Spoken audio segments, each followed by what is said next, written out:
एक छोटी स्माइल और स्ट्रॉन्ग विल पावर के साथ आर्यशाला में आपका स्वागत है। दोस्तों 66वीं बीपीएससी टेस्ट सीरीज का यह 10th एपिसोड है। इसमें हम लोग 47वीं बीपीएससी संयुक्त प्रतियोगिता परीक्षा पर आधारित कुल 150 क्वेश्चंस का सॉल्यूशन देखेंगे। दोस्तों करंट अफेयर्स के लिए इसमें बिल्कुल नए क्वेश्चंस को ऐड किया गया है और रियल टाइम में करंट अफेयर्स की जानकारी के लिए टेलीग्राम पर आप मेरे साथ @आर्यशाला में जुड़े रह सकते हैं। और दोस्तों आपको पता है प्रत्येक क्वेश्चन के साथ बहुत सारे एडिशनल इन्फॉर्मेशन की भी प्राप्ति होती है, तो बहुत गौर के साथ स्टार्ट करते हैं। पहला क्वेश्चन है, अंग्रेजी शासन के काल में भारत का कौन सा क्षेत्र अफीम उत्पादन हेतु प्रसिद्ध था? बिहार। नेक्स्ट, 1855 ईस्वी में संथालों ने किस अंग्रेज कमांडर को हराया था? मेजर बारो को। नेक्स्ट, अंग्रेजी भारतीय सेना ने चर्बी वाले कारतूसों से चलने वाले एनफील्ड राइफल कब शामिल की गई थी? दिसंबर 1856 में। नेक्स्ट, शारदा मणि कौन थी? ये रामकृष्ण परमहंस की पत्नी थी। नेक्स्ट, 1899 1900 ईस्वी के मुंडा क्रांति के नेता कौन थे?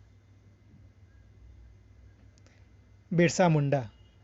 नेक्स्ट, अखिल भारतीय किसान सभा के प्रथम सत्र की अध्यक्षता किसने की थी? स्वामी सहजानंद ने। नेक्स्ट, राजा राम मोहन राय द्वारा ब्रह्म समाज की स्थापना की गई थी? 1828 ईस्वी में।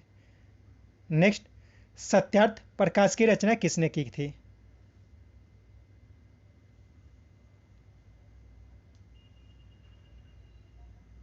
स्वामी दयानंद सरस्वती ने की थी। नेक्स्ट, अनुशीलन समिति थी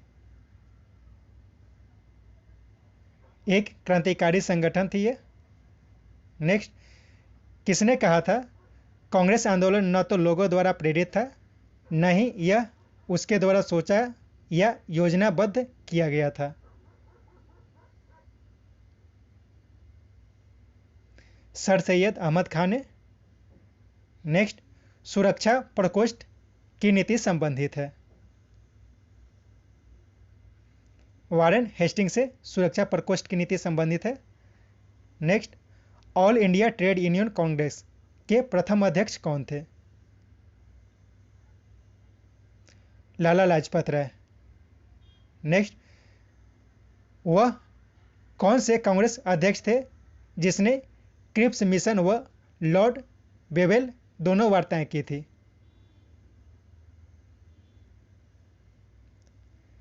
अबुल कलाम आज़ाद। यदि अबुल कलाम की आज़ाद की बात करें तो 54वां कांग्रेस अधिवेशन जो हुआ था 1940 में रामगढ़ में हुआ था और इसमें अबुल कलाम आज़ाद को कांग्रेस का अध्यक्ष बनाया गया था। और तब से लेकर यानी कि 1940 से लेकर 1946 तक ये कांग्रेस के अध्यक्ष बने रहे थे और लगातार कांग्रेस के अध्यक्ष पद पर ये निर्वाचित व्यक्ति थे आज़ादी से पहले। यदि 55वां कांग्रेस अधिवेशन की बात करें तो यह 1946 में मेरठ में हुआ था और उसमें जेबी कृपलानी को कांग्रेस का अध्यक्ष बनाया गया था और तब से लेकर भारत की आज़ादी तक यानी कि 15 अगस्त 1947 तक कहा जा सकता है कि उस टाइम ये कांग्रेस के अध्यक्ष थे। 1947 में ही बात करें तो दिल्ली में एक विशेष अधिवेशन का आयोजन किया गया था और उसमें डॉक्टर राजेंद्र प्रसाद को कांग्रेस का अध्यक्ष बनाया गया था और 1948 में पट्टाभी सीतारामैया को कांग्रेस का अध्यक्ष बनाया गया था। यानी कि कहा जा सकता है कि सबसे लंबे समय तक कांग्रेस के अध्यक्ष कौन रहे थे तो अबुल कलाम आज़ाद रहे थे और वे 1940 से लेकर 1946 तक रहे थे। आज़ादी के समय जो कांग्रेस के अध्यक्ष थे वे जेबी कृपलानी थे और 1947 में एक विशेष अधिवेशन हुआ था, उसकी अध्यक्षता डॉक्टर राजेंद्र प्रसाद ने की थी। नेक्स्ट क्वेश्चन है, सांप्रदायिक अवार्ड एवं पूना पैक्ट में क्रमशः दलितों वर्ग के लिए कितनी सीटें दी गई थी? इसका 2 आंसर हो जाएगा यानी कि 71% और 71 और 147 यानी कि सांप्रदायिक अवार्ड जो था, सांप्रदायिक अवार्ड में इसके लिए 71 सीटों का व्यवस्था किया गया था, लेकिन गांधी जी और अंबेडकर इन दोनों के बीच जो पूना पैक्ट हुआ था उसमें इन्हें 147 सीट दिया गया था। नेक्स्ट, भारत छोड़ो आंदोलन के समय इंग्लैंड के प्रधानमंत्री कौन थे? Winston Churchill. नेक्स्ट, निम्न उद्योगपतियों में से कौन से व्यक्ति लंबे समय तक AIC के खजांची रहे थे तथा 1923 में ये जेल भी गए थे? AIC यानी कि ऑल इंडियन कांग्रेस, यानी कि कांग्रेस के अध्यक्ष कह सकते हैं।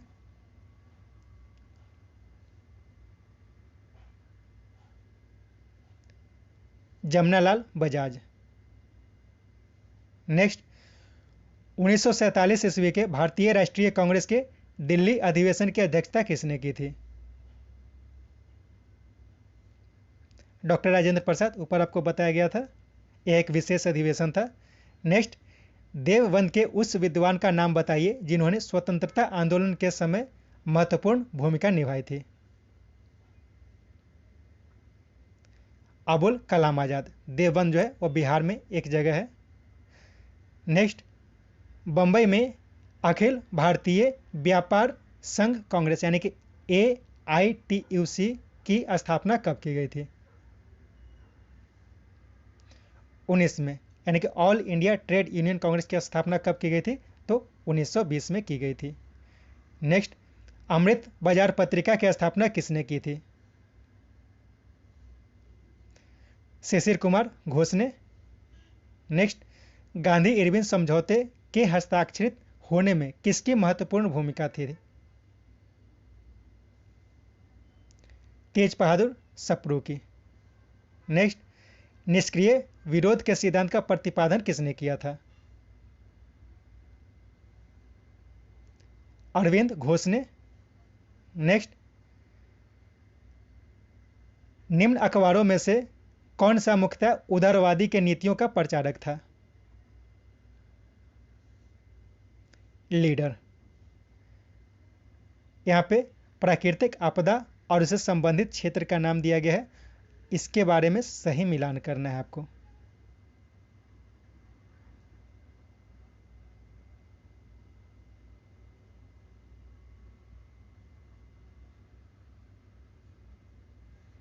इसका आंसर बी हो जाएगा, यानी कि A3, B1, C4 और D2। यानी कि बाढ़ से सबसे ज़्यादा प्रभावित क्षेत्र जो है वह उत्तर प्रदेश और बिहार का मैदानी भाग है। भूकंप से सबसे ज़्यादा प्रभावित क्षेत्र हिमालय और गिरिपाद क्षेत्र है। सूखा से प्रभावित सबसे ज़्यादा क्षेत्र है मध्य पूर्वी भारत, और चक्रवात से सबसे ज़्यादा प्रभावित क्षेत्र जो है वह है झारखंड तथा उत्तरी उड़ीसा। नेक्स्ट, यहाँ पे कुछ भू आकारों की बात की गई है और उसके संबंध में आपको विचार करना है और सही कथन का चुनाव करना है।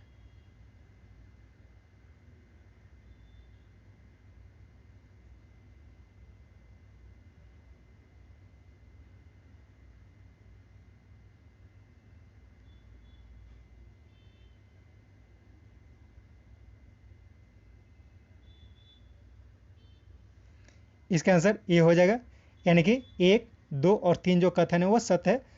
यानी कि पहला क्या है, संरचनात्मक दृष्टि से मेघालय का पठार जो है वह दक्कन का पठार का विस्तारित भाग है। ठीक है, मेघालय का पठार जो है वह दक्कन का विस्तारित भाग है, ये हिमालय का भाग नहीं है, यह ध्यान रखना है। दूसरा पॉइंट क्या कहता है कि कश्मीर घाटी की रचना एक सम अभिनति में हुई थी। और तीसरा पॉइंट ये कहता है कि गंगा का मैदान जो है इसकी रचना एक अग्रगर्त में हुई है। तो इन तीनों पॉइंट को ध्यान रखना है। नेक्स्ट क्वेश्चन है, भारत का कौन सा राज्य सर्वाधिक अब्रक उत्पादन करता है? आंध्र प्रदेश भारत का सबसे बड़ा अब्रक उत्पादक राज्य है।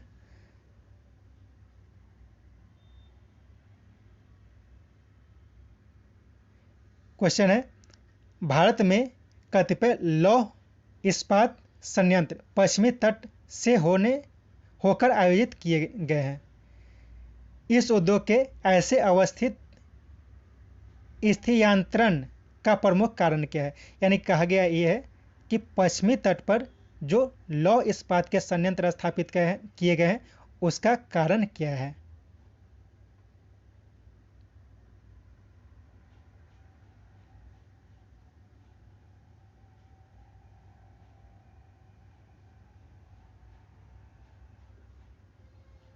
इसका आंसर बी हो जाएगा, यानी कि गोवा एवं मध्य प्रदेश के कुछ भागों में उत्तम श्रेणी के लौह अयस्क निक्षेपों का मिलना।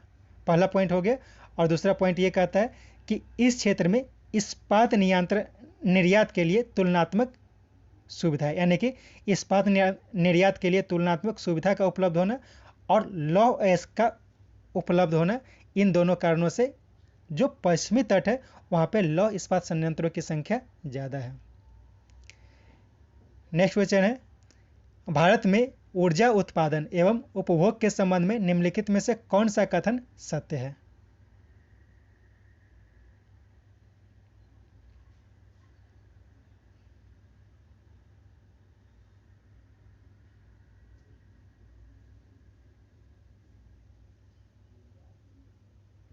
इसका आंसर 4 हो जाएगा, यानी कि भारत में ऊर्जा का उपयोग करने वाला प्रमुख क्षेत्र उद्योग है।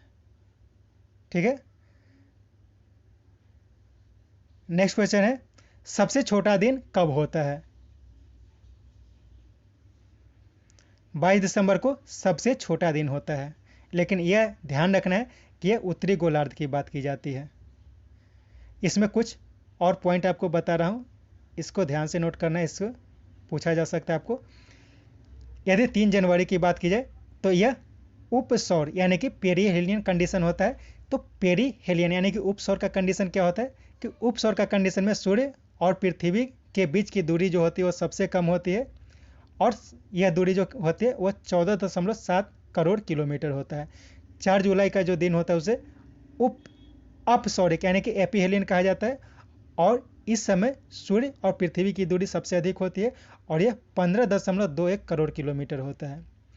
यदि 21 मार्च और 23 सितंबर की बात करें तो इसमें दिन और रात दोनों बराबर होता है और इसे विषुव या फिर इक्विनॉक्स कहा जाता है। इसके अलावा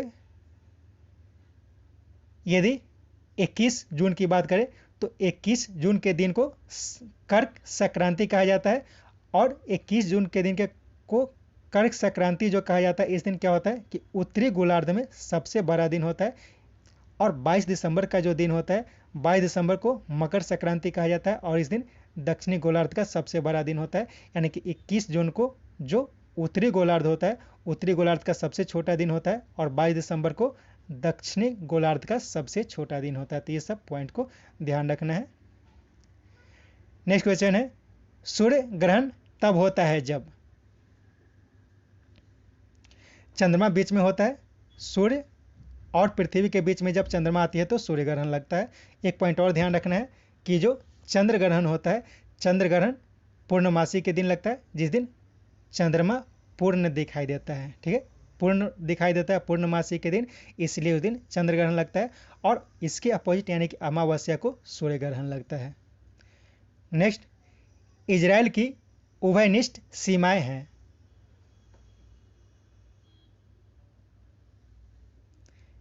इजराइल की उभयनिष्ठ सीमा है लेबनान, सीरिया, जॉर्डन, मिस्र।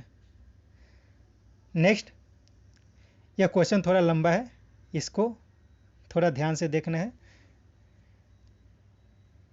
64,000 किलोमीटर लंबाई एवं 2,000 किलोमीटर से लेकर 2,400 किलोमीटर की चौड़ाई वाला एक कटक उत्तरी एवं दक्षिणी अटलांटिक महासागर द्रोणियों के मध्य से गुजरता है। ठीक है, और इसके बाद क्या होता है, फिर से हिंद महासागरीय द्रोणी और फिर ऑस्ट्रेलिया तथा अंटार्कटिका के बीच से दक्षिणी प्रशांत महासागरीय द्रोणी में प्रवेश करता है। यह कटक कौन सा है, इसको ध्यान से आपको पढ़ना है और इसको बताना है कि इसका आंसर क्या होगा।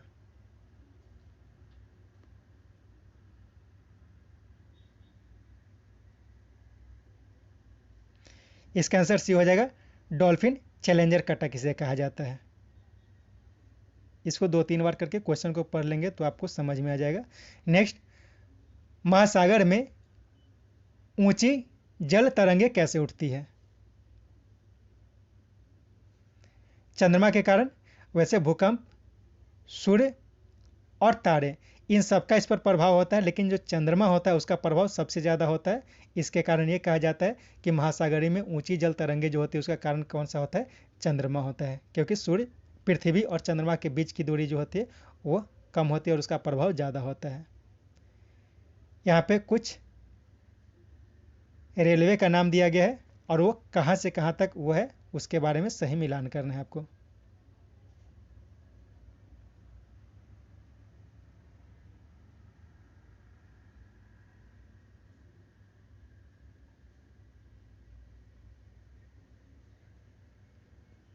इसका आंसर बी हो जाएगा, यानी कि A4, B3, C2, D1, यानी कि यूरोपीय ट्रांसकॉन्टिनेंटल रेल मार्ग। यह पेरिस से वर्सा तक है। ट्रांस इंडियन रेल मार्ग जो है वो व्यूनस आयर से बालफराइजो तक है। ट्रांस साइबेरियन जो है वो लेनिनग्राड से व्लादिवोस्टोक तक है। और ओरिएंटल एक्सप्रेस यह पेरिस से इस्तांबुल तक है। नेक्स्ट, किसने भारत में मानसून से प्रभावित समुदायों की सहायता की घोषणा की है? यह करंट अफेयर्स का क्वेश्चन है। यूनाइटेड नेशन ने यह घोषणा की है।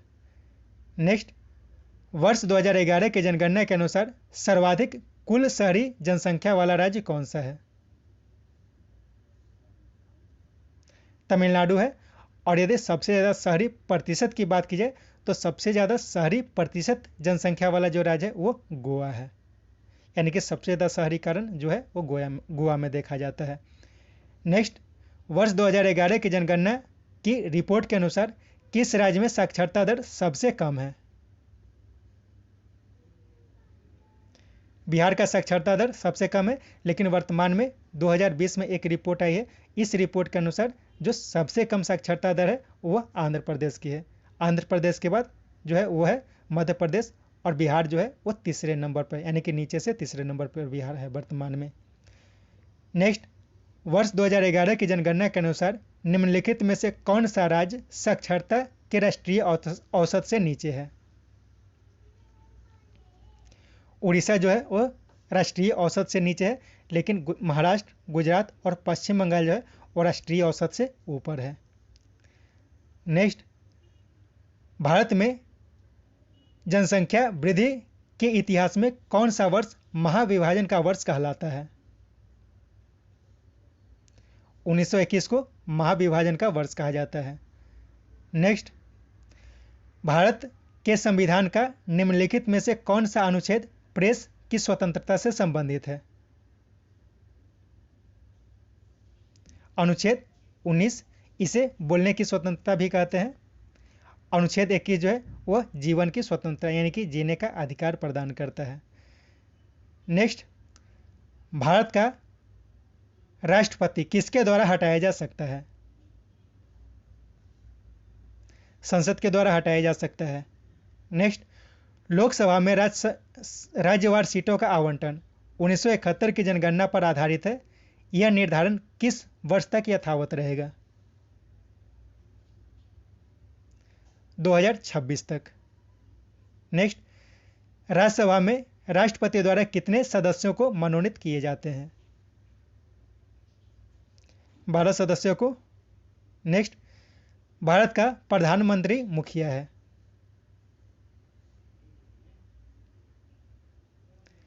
केंद्रीय सरकार का मुखिया होता है। नेक्स्ट, निम्नलिखित में से कौन सा विषय समवर्ती सूची में है? शिक्षा जो है वह समवर्ती सूची में है।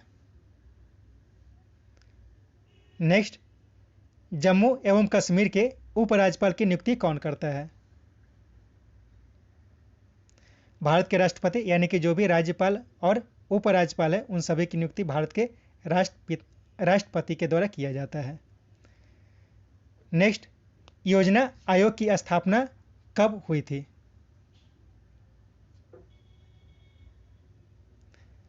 15 मार्च 1950 को। वर्तमान में योजना आयोग को हटा के नीति आयोग को लाया गया है। आपको ये बताना है कि नीति आयोग की स्थापना कब की गई थी। नेक्स्ट, निम्नलिखित में से किसको संविधान द्वारा मौलिक अधिकारों को लागू करने की शक्ति दी गई है? सर्वोच्च न्यायालय और उच्च न्यायालय को। नेक्स्ट, जिस समिति की सिफारिश पर भारत में पंचायती राज की स्थापना की गई है उसके अध्यक्ष कौन थे? बलवंत राय मेहता। नेक्स्ट, पंचायत के चुनाव कराने हेतु निर्णय किसके द्वारा लिया जाता है? राज्य सरकार के द्वारा, यानी कि पंचायत का जो चुनाव होता है वो राज्य सरकार के द्वारा कराया जाता है। नेक्स्ट, निम्नलिखित में से किस संविधान संशोधन अधिनियम को लघु संविधान कहा गया था? 42वां संविधान संशोधन को। नेक्स्ट, भारत में पंचायती राज व्यवस्था सर्वप्रथम राजस्थान और डैश में आरंभ की गई थी, यानी कि राजस्थान और किस राज्य में? राजस्थान और आंध्र प्रदेश में। नेक्स्ट, जैसे जैसे अर्थव्यवस्था विकसित होती है राष्ट्रीय आय में तृतीयक क्षेत्र का अंश क्या होता है? तृतीयक क्षेत्र का बढ़ता है। सबसे पहले क्या होता है कि जो प्राथमिक क्षेत्र यानी कि कृषि होता है उसमें ग्रोथ होता है, लेकिन जैसे जैसे ग्रोथ होता है राष्ट्रीय आय में वृद्धि होती है तो तृतीयक क्षेत्र के अंश में वृद्धि होने लगती है। नेक्स्ट, भारत में राष्ट्रीय आय समकों का आकलन किसके द्वारा किया जाता है?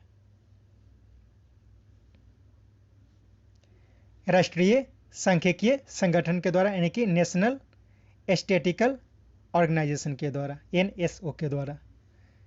नेक्स्ट, निम्नलिखित में से भारत की राष्ट्रीय आय का मुख्य स्रोत कौन सा है?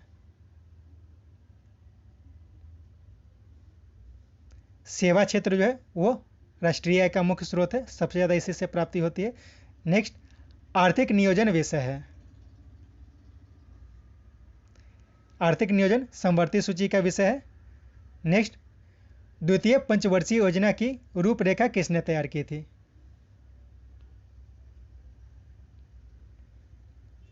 PC महालनोबिस ने। नेक्स्ट, राष्ट्रीय कृषि एवं ग्रामीण विकास बैंक यानी नाबार्ड की स्थापना किस पंचवर्षीय योजना की अवधि में की गई थी?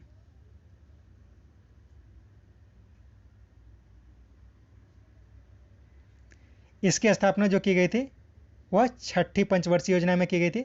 इसे याद रखने का एक ट्रिक मैं बताता हूँ।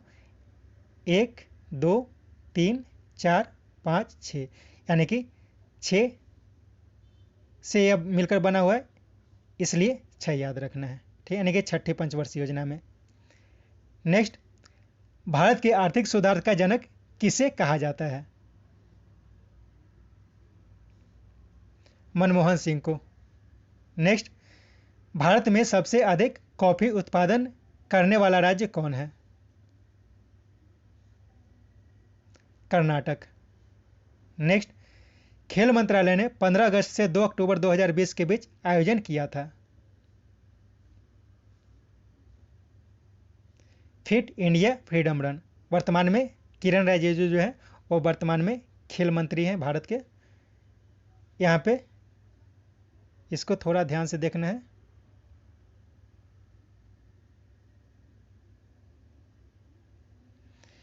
इसमें 4 पॉइंट दिया गया है और इन चारों पॉइंट के आधार पर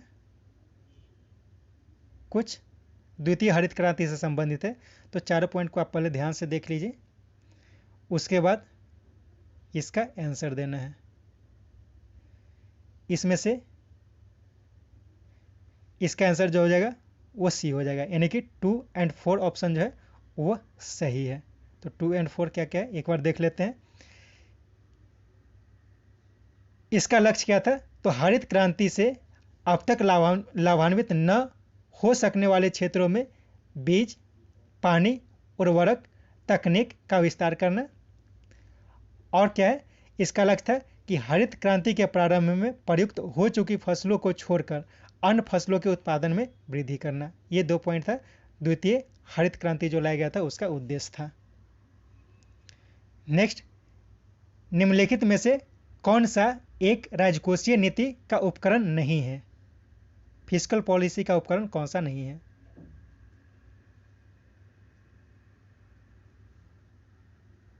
ब्याज दर जो है वह फिस्कल पॉलिसी का उपकरण नहीं है। नेक्स्ट, निम्नलिखित प्रत्यक्ष करों में से किस कर से सरकार को अधिकतम राजस्व की प्राप्ति होती है? प्रत्यक्ष कर से। यह क्वेश्चन जो है बीपीएससी में हमेशा पूछा जाता है, तो इसके लिए मैं कुछ पॉइंट्स कलेक्ट किया हूँ, आप इसको नोट करके रख सकते हैं। यहाँ पे सोर्सेस ऑफ रेवेन्यू 2021 के बारे में बात की गई है।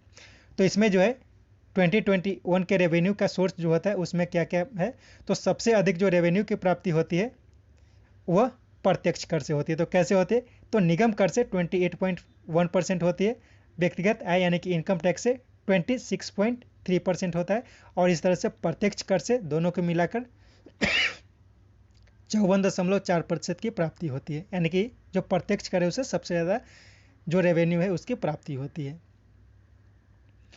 यदि अप्रत्यक्ष कर की बात करें तो इसमें जीएसटी, वस्तु एवं सेवा कर से 28.5% की प्राप्ति होती है, उत्पाद शुल्क से 11% और सीमा शुल्क यानी कि कस्टम से 5.7% की प्राप्ति होती है। इस तरह से कहा जा सकता है कि अप्रत्यक्ष कर से 45.2% की प्राप्ति होती है।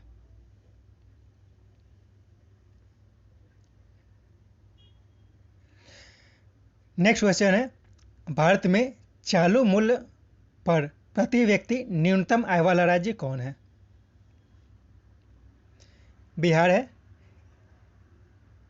यदि फिस्कल ईयर फाइनेंशियल ईयर 2019 की बात करें तो यह 43.8 यानी कि प्रति व्यक्ति आय जो है वह 43.8 हज़ार रुपये प्रति वर्ष है।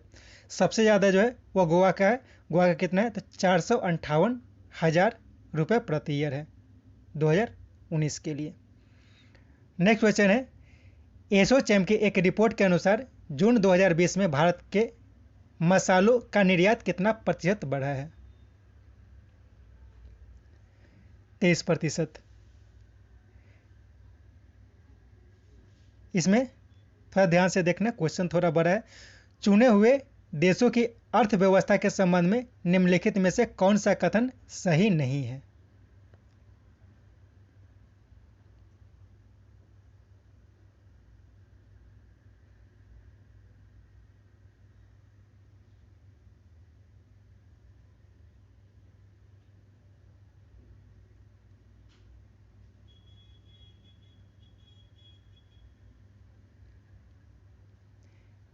ये 4 ऑप्शन जो है वह सही नहीं है। इसको थोड़ा ध्यान से आप लोग देख सकते हैं चारों पॉइंट को, क्या क्या सही। इसमें जो डाटा है वो बिल्कुल करेंट का डाटा है, तो इसे आप नोट करके भी रख सकते हैं, ठीक है। इसका स्क्रीनशॉट लेके आप रख सकते हैं। नेक्स्ट क्वेश्चन है, लोलक की कालावधि यानी कि टाइम पीरियड निर्भर करता है किस पर?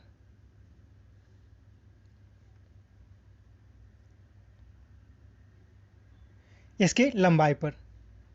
नेक्स्ट, जब वैद्युत ऊर्जा गति में परिवर्तित होती है तब। कोई ऊष्मा की हानि नहीं होती है। नेक्स्ट, प्रकाश के 7 रंग होते हैं, रंगों को अलग अलग करने का तरीका क्या होता है? एक प्रिज्म से रंगों को अलग अलग किया जाता है। नेक्स्ट, चुंबकीय सुई किस तरफ संकेत करती है? उत्तर दिशा की ओर। नेक्स्ट, पीतल में कौन कौन सी धातु पाई जाती है? तांबा और जस्ता, यानी कि तांबा और जस्ता को मिला के पीतल को प्राप्त किया जाता है। चूहा मारने का जहर किस रासायनिक पदार्थ से बनता है? पोटेशियम साइनाइड से। नेक्स्ट, विद्युत प्रवाह करने के लिए कौन सी धातु का उपयोग नहीं किया जाता है? यूरेनियम का प्रयोग नहीं किया जाता है। लोहा, तांबा और एल्युमिनियम से विद्युत का प्रवाह आसानी से होता है। नेक्स्ट, तैरने के तालाब में तैरने से मनुष्य की त्वचा जल जाती है, इसका कारण क्या होता है? क्लोरीन के कारण। ये क्वेश्चन क्या है मेरे समझ में भी नहीं है, आप ध्यान से देखिए, समझिए। नेक्स्ट क्वेश्चन है, शक्कर के किण्वन से बनता है, क्या बनता है? इथाइल अल्कोहल बनता है। नेक्स्ट, कमरे को ठंडा किया जा सकता है।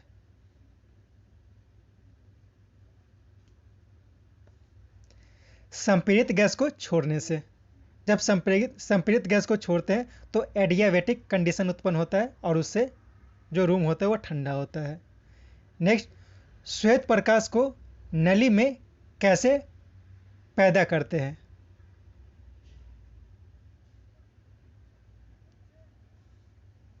तंतु को गर्म करके, यानी कि वायर को गर्म करके। सोने को घोला जा सकता है किस में? सल्फ्यूरिक अम्ल और नाइट्रिक एसिड में। इसका एक खास अनुपात होता है जिसमें जब इन दोनों को मिलाते हैं एक खास अनुपात में तो एक अलग तरह का एसिड बनता है जिसे एक्वा रेजिया कहा जाता है, और इसी में सोने को घोला जा सकता है। नेक्स्ट, हाइड्रोजन को जलाने से क्या बनेगा? हाइड्रोजन को जलाने से पानी बनता है। जब हाइड्रोजन को ऑक्सीजन की उपस्थिति में जलाएंगे तो क्या बनेगा? H2O बनेगा। नेक्स्ट क्वेश्चन है, हीमोग्लोबिन में कौन सी धातु होती है?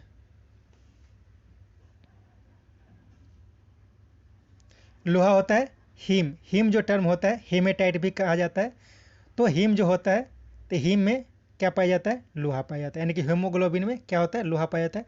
हीम जो हुआ लोहा और ग्लोबिन प्रोटीन होता है, यानी कि हीमोग्लोबिन में लोहा होता है और प्लस ग्लोबुलिन प्रोटीन होता है।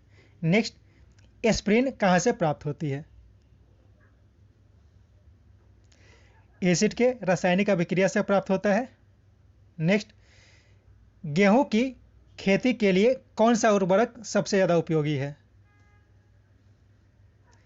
नाइट्रोजन सबसे ज़्यादा उपयोगी होता है। नेक्स्ट, अम्ल वर्षा यानी कि एसिड रेन का सबसे बड़ा कारक कौन सा होता है?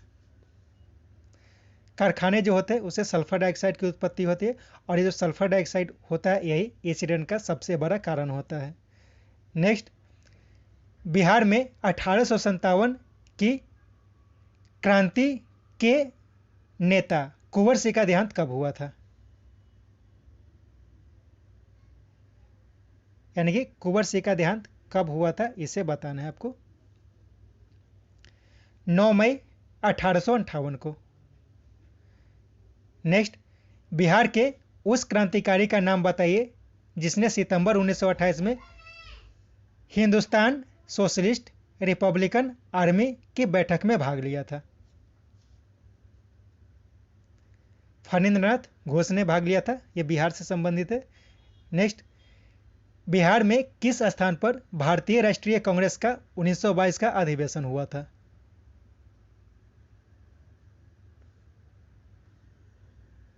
उन्नीस में गया में हुआ था। और पटना में कब हुआ था? 1912 में हुआ था। यहाँ पे कुछ पॉइंट ऐड किया गया है। 1938 में हरिपुरा में हुआ था, इसकी अध्यक्षता किसने की थी? सुभाष चंद्र बोस ने की थी। पटना में 1912 में हुआ था। बांकीपुर भी कहा जाता है, तो बांकीपुर में जो 1912 में हुआ था इसमें RN मधुकर ने अध्यक्षता की थी।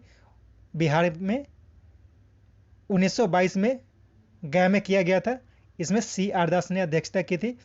और उस टाइम यानी कि 1940 में बिहार के रामगढ़ में जो वर्तमान में झारखंड में है उसमें अबुल कलाम आज़ाद को कांग्रेस का अध्यक्ष बनाया गया था। और तब से लेकर यानी 1940 से लेकर 1946 तक अबुल कलाम आज़ाद कांग्रेस के अध्यक्ष बने रहे थे।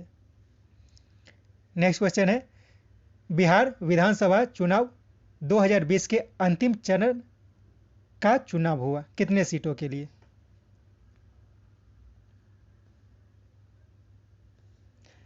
78 सीटों के लिए। यहाँ पे यह ध्यान रखना है कि प्रथम चरण के लिए 71 सीटों का चुनाव हुआ था, द्वितीय चरण में 94 सीटों का हुआ था और तृतीय चरण में 78 सीटों का चुनाव हुआ था। नेक्स्ट, वर्ष 2015 के अनुसार बिहार में जन्म दर प्रति हजार क्या है? 26.3%। यहाँ पर यह भी ध्यान रखना है कि भारत का यानी कि पूरा भारत का जो जन्म दर है वह 17.86 प्रति हजार है। नेक्स्ट, 1 अप्रैल 2018 को बिहार में कोयले का भंडार कितना था?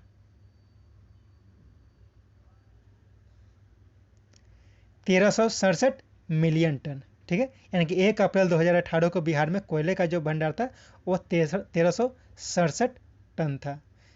इसमें और कुछ देख लेते हैं। सबसे ज़्यादा जो था वह झारखंड में है।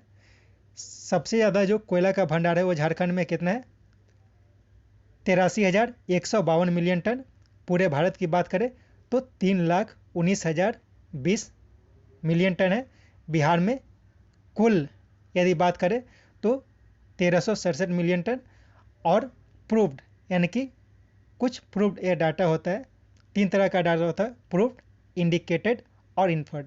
तो इन तीनों को मिलाकर बिहार में 1367 है। ये सब जो है वह तीनों को मिला करके दिया गया है। लेकिन सिर्फ प्रूव्ड की बात की जाए तो 161 मिलियन टन है। बिहार बीपीएससी में इस तरह के बहुत सारे क्वेश्चन पूछे जाते हैं, तो इसलिए मैंने ये डाटा कलेक्ट किया है। नेक्स्ट, बिहार में कुल श्रम शक्ति में कृषि श्रमिकों का अनुपात कितना है?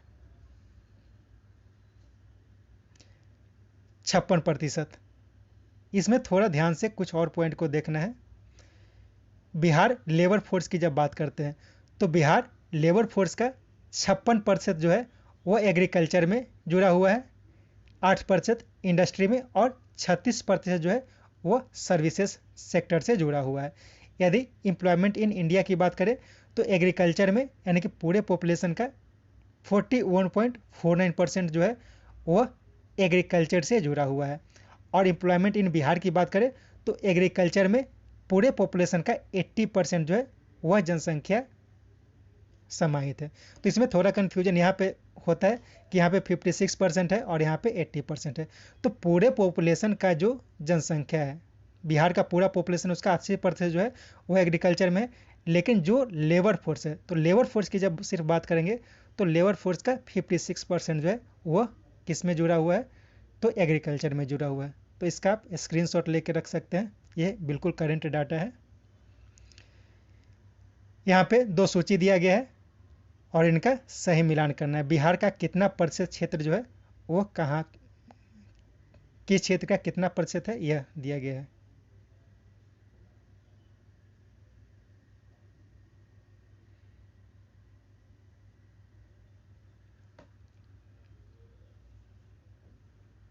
इसका आंसर 2 हो जाएगा, यानी कि A1, B 2, C 3 और D 4। उत्तर पूर्वी, उत्तर और उत्तर पूर्व बिहार, उत्तर और उत्तर पूर्व बिहार जो है वो 29.87% है, 29.87%। दक्षिण बिहार की बात करें तो दक्षिण बिहार में 23.71% भाग समाहित होता है। छोटा नागपुर का पठार में 26.14% और छोटा नागपुर पहाड़ियों में 20.28%। यह बीपीएससी में पूछा गया क्वेश्चन है, इसको मैंने ज़्यादा चेक नहीं किया है। नेक्स्ट क्वेश्चन है, बिहार में विविध भौगोलिक पक्षों के संबंध में कौन सा कथन गलत है?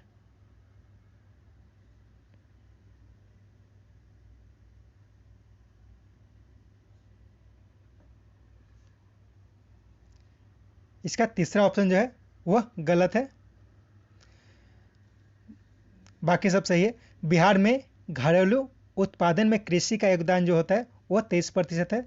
बिहार में रेशम उत्पादन से, रेशम उद्योग से 25,000 लोग को 25,000 लोगों को रोजगार प्राप्त होता है।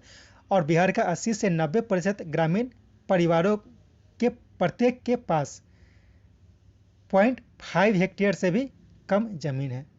तो ये सब डाटा को याद रखना है। यहाँ पे फ्लड के बारे में कुछ डाटा मैंने कलेक्ट किया है। तो पूरे भारत का यानी कि इंडिया का 16.5% भाग जो है वह बाढ़ से प्रभावित है। इंडिया के पॉपुलेशन का 22.1% जो भाग है वह फ्लड से प्रभावित है। और बिहार के जोग्राफिकल एक एरिया की बात करें तो बिहार के जोग्राफिकल एरिया का कुल 73.06% भाग जो है वह बाढ़ से प्रभावित है।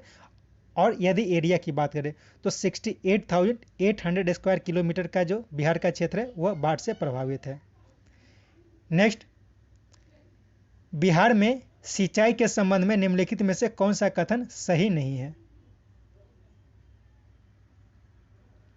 इसमें बहुत बड़ा बड़ा क्वेश्चन दिया गया है।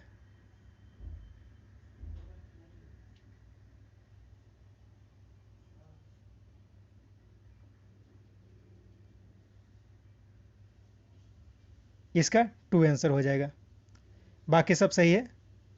यानी कि बिहार में कुल रोपित क्षेत्रफल का 46% सिंचित है। नहरों द्वारा सिंचित सर्वाधिक क्षेत्र भोजपुर, औरंगाबाद, पश्चिम चंपारण, रोहतास, मुंगेर जिला में मिलता है। नलकूपों द्वारा सिंचित सर्वाधिक क्षेत्र समस्तीपुर, सीतामढ़ी, बेगूसराय, मुजफ्फरपुर, गोपालगंज और खगड़िया जिलों में मिलता है। और ये जो ऑप्शन है ये गलत है। ये सबको थोड़ा सा अपना डाटा को याद रख सकते हैं, यह भी बड़ा सा क्वेश्चन है। ये कुछ बिहार में पाए जाने वाले राजमार्गों का सही मिलान करना है।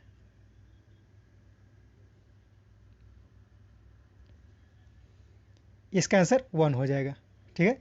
यानी कि ए का 3, बी 1, सी 4 और डी 2।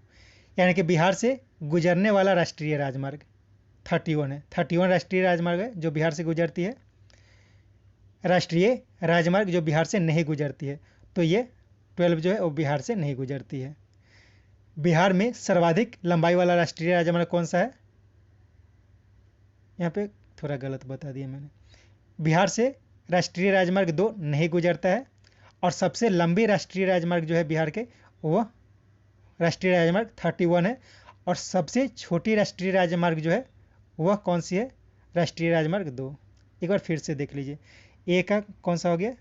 ए का 4। यानी कि बिहार से गुजरने वाला राष्ट्रीय राजमार्ग कौन सा है?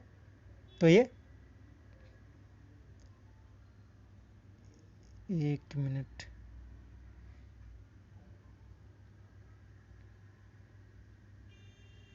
फिर से इसको देखता हूँ। इसका आंसर ए हो जाएगा, ठीक है। ए का 3, बी 1, सी 4 और डी 2। यानी कि बिहार से गुजरने वाला राष्ट्रीय राजमार्ग कौन है? तो 2 है, ठीक है। 12 जो है वो बिहार से नहीं गुजरती है। सबसे लंबे राष्ट्रीय राजमार्ग जो है बिहार में वह 31 है। और सबसे छोटी राष्ट्रीय राजमार्ग जो है वो 57A है, ठीक है। तो ये सब याद रखना है। नेक्स्ट क्वेश्चन है, महावीर स्वामी का जन्म कहाँ हुआ था? कुंडग्राम में। नेक्स्ट, महात्मा बुद्ध का महापरिनिर्वाण कहाँ हुआ था? कुशीनगर में, जो उत्तर प्रदेश में है।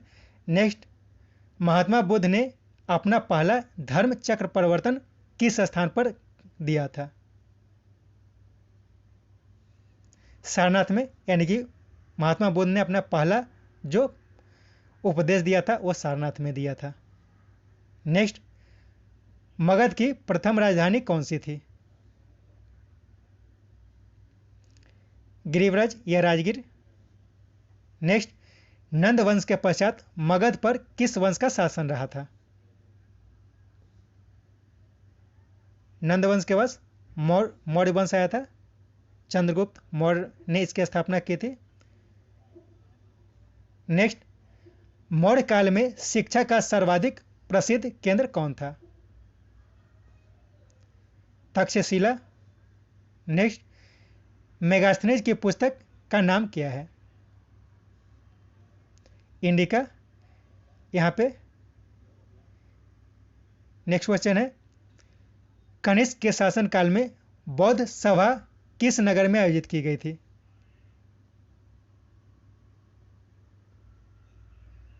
कश्मीर में। प्रथम ये जो थी कनिष्क काल में, ये चौथी बौद्ध सभा का आयोजन किया गया था। पहली बौद्ध सभा का आयोजन कहाँ किया गया था? तो राजगीर में किया गया था, दूसरा का वैशाली में और तीसरा का पाटलिपुत्र में। नेक्स्ट, मुद्रा राक्षस नामक पुस्तक के लेखक कौन थे? विशाख दत्त। यहाँ पे कुछ पुस्तक का नाम दिया गया है। राजतरंगिणी, इसके लेखक कौन थे? कल्हण।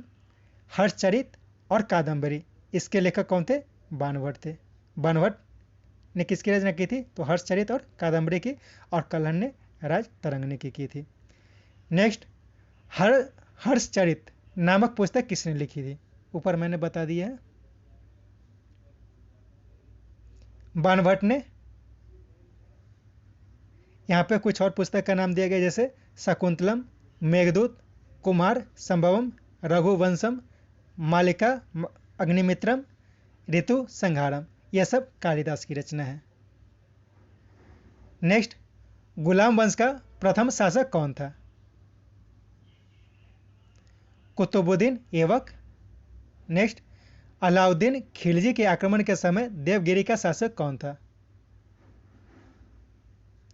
रामचंद्र देव। नेक्स्ट, सभी भक्ति संतों के मत एक समान विशेषता थी, क्या विशेषता थी? इसका वन हो जाएगा, यानी कि अपनी वाणी को उसी भाषा में लिखा जिसे उनके भक्त समझते थे। नेक्स्ट, मुगल प्रशासन में मुहतसिब था। मुहतसिब जो था वो लोक आचरण अधिकारी था। नेक्स्ट, निम्नलिखित में से कौन से समूह की नदियां बिहार और उत्तर के बीच सीमा बनाती है? यानी कि उत्तर से आने वाली नदियां कौन सी है, यह कह सकते हैं। सी, कर्मनाशा, गंडक और घाघरा, ये उत्तर की ओर जाने वाली नदियां हैं, ठीक है। कर्मनाशा, गंडक और घाघरा जो है यह उत्तर की ओर जाती है।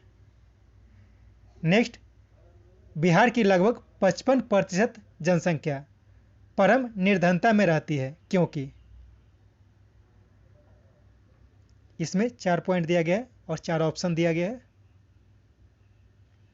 इसका आंसर डी हो जाएगा, यानी कि इसका रीजन 1, 3 और 4 है।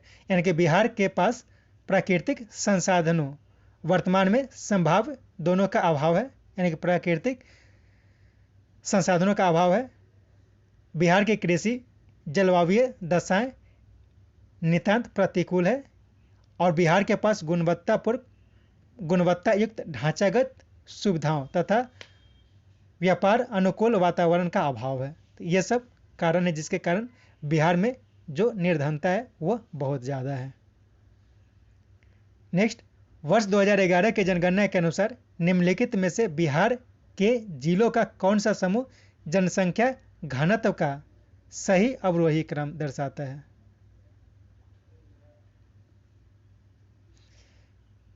इसमें मैंने थोड़ा गलत कर दिया है, जनसंख्या को मैंने डाला है, ठीक है।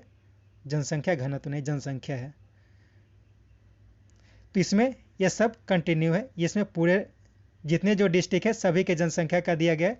यहाँ से कंटिन्यू होता है पटना, पूर्वी चंपारण, मुजफ्फरपुर, मधुबनी, गया, समस्तीपुर, सारण, दरभंगा, पश्चिम चंपारण, वैशाली, सीतामढ़ी, सिवान, कटिहार, भागलपुर, गोपालगंज, औरंगाबाद, सुपौल और नवादा है। ये ऑप्शन जो है वो गलत है, ठीक है। यह क्योंकि इसमें जहानाबाद आएगा और उसके बाद लखीसराय आएगा, उसके बाद अरवल, शिवहर और शेखपुरा। तो इसे आप नोट करके भी रख सकते हैं, सिर्फ यह जो होगा वो चेंज हो जाएगा। इस तरह से क्वेश्चन सेट किया गया है। नेक्स्ट, माधव प्रसाद घिसेरे जिनका हाल ही में निधन हुआ, किस देश के राष्ट्रकवि थे?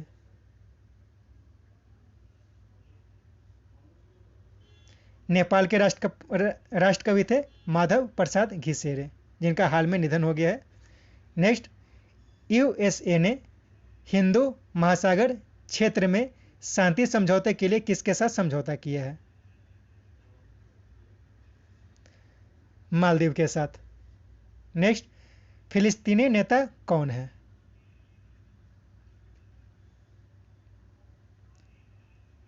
महबूब अब्बास। ये बहुत पुराना क्वेश्चन भी है और वर्तमान के लिए भी ये लागू हो जाता है, क्योंकि अभी भी महबूब अब्बास ही फिलिस्तीनी नेता है। नेक्स्ट, 15 जुलाई को आयोजित वर्चुअल इंडिया यूरोपियन में किसने भाग लिया था? इंडिया यूरोपियन यूनियन का जो समिट हुआ था 15 जुलाई को, इसमें भारत के प्रतिनिधि के रूप में कौन थे?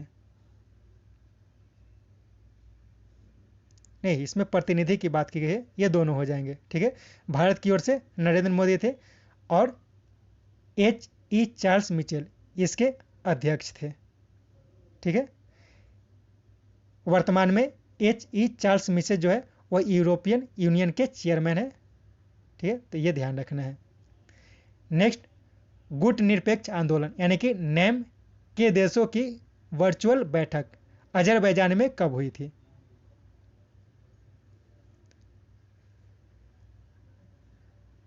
5 मई 2020 को, यानी कि नेम का जो वर्तमान में एक वर्चुअल बैठक का आयोजन किया गया था अजरबैजान में 5 मई 1920 को।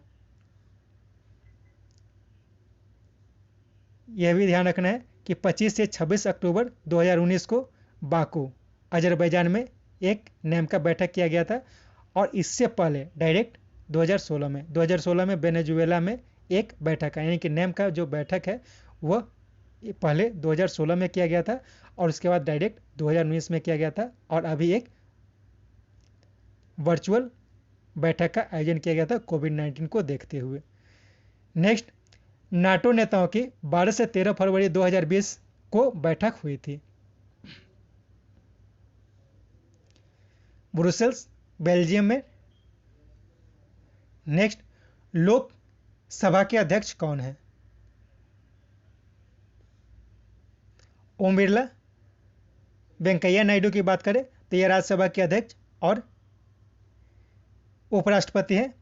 और हरिवंश, हरिवंश जो है वह कौन है? तो राज्यसभा के उपाध्यक्ष हैं। ठीक है, राज्यसभा के डिप्टी चेयरमैन जो है वो हरिवंश है। नेक्स्ट, भारत के वित्त मंत्री कौन है? निर्मला सीतारमण वर्तमान में भारत के वित्त मंत्री हैं।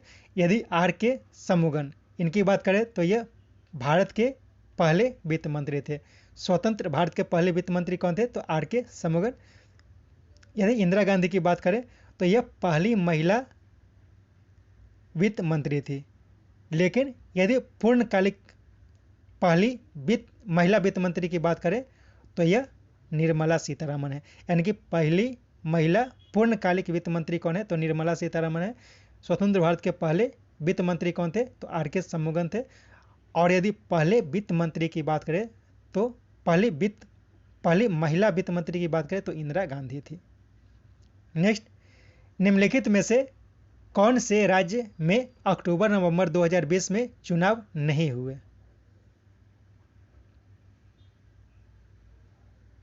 असम में चुनाव नहीं हुआ था। उत्तर प्रदेश, मध्य प्रदेश और गुजरात, इन तीनों में बिहार के चुनाव के साथ साथ उपचुनाव कराए गए थे। नेक्स्ट, अक्टूबर-नवंबर 2020 में राज्य विधानमंडल का चुनाव हुआ, कितने चरण में हुआ था? 3 चरण में हुआ था। ऊपर बताया गया तीनों चरण में कितना कितना चुनाव कराया गया था। आपको डेट भी नोट करके रखना है।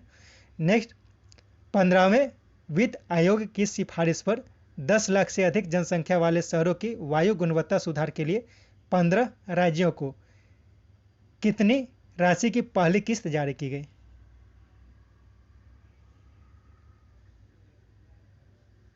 इसका 1 हो जाएगा, यानी कि 2200 करोड़ रुपए। ठीक है, तो इसमें यह ध्यान रखना है कि 15वें वित्त आयोग जिसके अध्यक्ष कौन है? तो एन के सिंह है। तो इनकी एक सिफारिश थी जिसमें 10 लाख से अधिक जनसंख्या वाले शहरों की वायु गुणवत्ता के लिए कुछ पैसे देने की बात की गई है। इसमें 15 राज्यों को शामिल किया गया है। तो इसकी पहली किस्त जो है वो 2200 करोड़ रुपए वो जारी कर दी गई है। नेक्स्ट, इस वर्ष यानी कि 2020 के गणतंत्र दिवस समारोह में किस देश के शासक मुख्य अतिथि थे?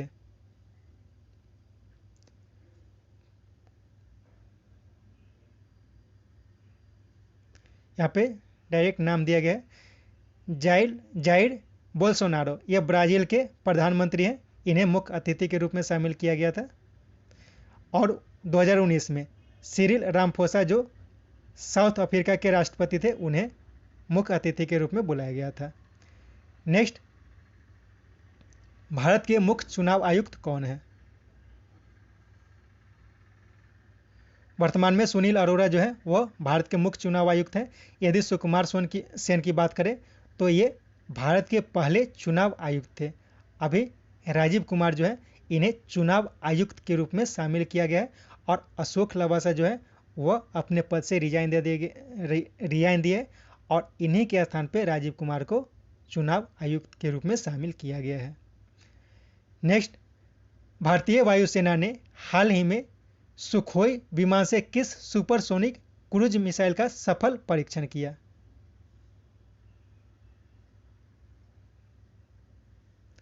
ब्रह्मोस का। नेक्स्ट, हाल ही में नेपाल द्वारा गार्ड ऑफ ऑनर किसे दिया गया? मनोज मुकुंद नरवणे, जो वर्तमान में भारत के थल सेनाध्यक्ष है, ये नेपाल के यात्रा पे गए थे और इन्हें औपचारिक गार्ड ऑफ ऑनर यानी कि नेपाल के गार्ड ऑफ ऑनर से सम्मानित किया गया था। नेक्स्ट, नवंबर 2020 में जो एशियान की शिखर बैठक हुई थी उसमें भारत का प्रतिनिधित्व किसने किया था? प्रधानमंत्री श्री नरेंद्र मोदी। यानी यह ध्यान रखना है कि एशियन शिखर सम्मेलन का जो बैठक हुआ था वो कब हुआ था? तो नवंबर 2020 में हुआ था। प्रधानमंत्री नरेंद्र मोदी इसमें पार्टिसिपेट किए थे। नेक्स्ट, 46वीं ग्रुप 7 धनी देशों के बैठक के संबंध में कौन सा कथन असत्य है? इसका चौथा ऑप्शन गलत है, बाकी सब सही है। यानी कि इसका जो प्रस्तावित शहर है, यानी कि इसका बैठक का जो प्रस्तावित शहर है वो है कैंप डेविड, जो अमेरिका में है। Canada, France, Germany, Italy, Japan, United kingdom, America और यूरोपियन यूनियन के देश, ये सब इसके सदस्य देश हैं। 22 जून 2020 को यह प्रस्तावित थी, लेकिन कोविड के कारण इसे पोस्टपोन कर दिया गया है। इसमें भारत इसका सदस्य नहीं है, तो इतना बात ध्यान रखना है आपको। नेक्स्ट, अफगानिस्तान के राष्ट्रपति के लिए चुनाव हुए कब? 28 सितंबर 2019 को, और 19 फरवरी 2020 को क्या हुआ था? उसका रिजल्ट घोषित किया गया था। नेक्स्ट, चीन के सर्वोच्च नेता कौन है? Xi Jinping. ये सब बीपीएससी का इस साल का पूछा हुआ क्वेश्चन, इसके लिए सब क्वेश्चन ऐड किया हुआ है। नेक्स्ट, गोवा मंत्रिमंडल बर्खास्त किया गया था। राज्यपाल के द्वारा। तो इससे यह जानकारी मिलती है कि किसी भी राज्य के मंत्रिमंडल को जो बर्खास्त किया जाता है वह राज्यपाल के द्वारा किया जाता है। नेक्स्ट, नवंबर 2020 के चुनाव मतगणना के समय किस पार्टी के उम्मीदवार के विजयी होने की घोषणा के लिए विवाद हुआ था? अभी वर्तमान में जो चुनाव हुआ था बिहार में, तो उसमें मतगणना के समय कुछ विवाद हुआ था। तो किस उम्मीदवार के विजय की घोषणा में कुछ प्रॉब्लम हुआ था जिसके कारण विवाद हुआ था? राष्ट्रीय जनता दल के एक नेता थे, उनके बारे में कुछ विवाद हुआ था। नेक्स्ट, नानावती आयोग नियुक्त किया गया था किसके लिए? इसका सी हो जाएगा, यानी कि 1984 के सिख विरोधी दंगों के लिए भी यह बनाया गया था, और 2002 का जो गुजरात दंगा हुआ था उसके जांच के लिए भी नानावती की अध्यक्षता में ही आयोग बनाया गया था। तो ये दोनों ऑप्शन सही होगा। नेक्स्ट, झारखंड के राज्यपाल कौन है? द्रौपदी मुर्मू।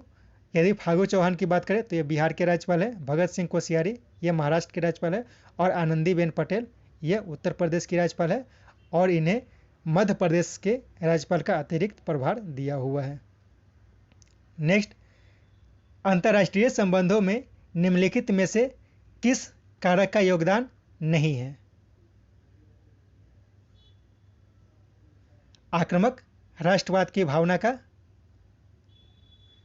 नेक्स्ट, वैश्वीकरण के पीछे मुख्य विचार है।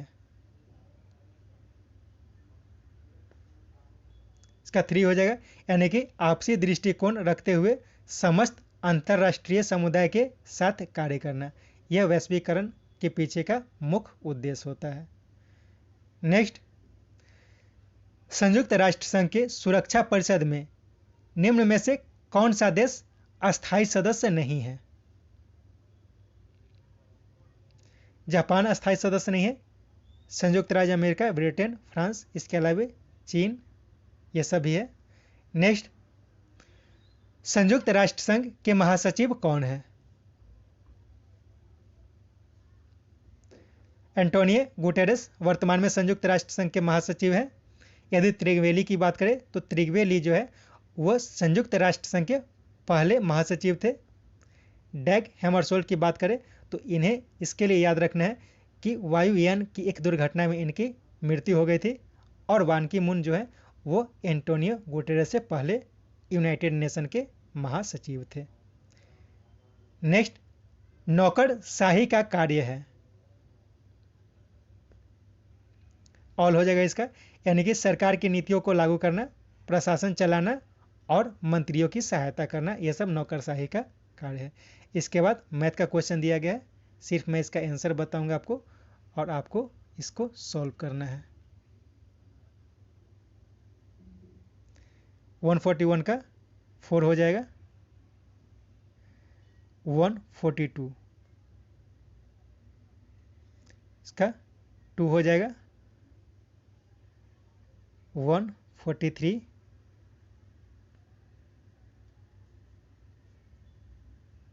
इसका 3 हो जाएगा। वैसे मैथ का क्वेश्चन नहीं भी ऐड करता, लेकिन बीपीएससी में क्या होता है कि मैथ का क्वेश्चन बहुत बार रिपीट किया जाता है, इसके लिए इसको मैं अलग से डाल देता हूँ। 144 का आंसर क्या हो जाएगा? 1 हो जाएगा। 145 का आंसर क्या हो जाएगा? 1 हो जाएगा। 146 का आंसर 4। 147, इसको लेकिन सोल्व जरूर करें क्योंकि इसको टाइप करने में ना मेरा बहुत टाइम जाता है, ठीक है। 147 का 3 हो जाएगा। 148 का 2, 149 3, 154। इसके साथ ये सेट समाप्त होता है। इसे सोल्व करने के बाद अपना स्कोर कमेंट बॉक्स में ज़रूर बताएं और इसे बार बार देखें, क्योंकि यह सारे जो क्वेश्चन हैं वो बीपीएससी में या तो पूछे हुए हैं या फिर जिस प्रकार से बीपीएससी के क्वेश्चन पूछे गए हैं सीरियली उसी क्रम में क्वेश्चन को सजाया गया है। तो इसे देखने से आपको बहुत सारा फायदा हो सकता है। Thank you.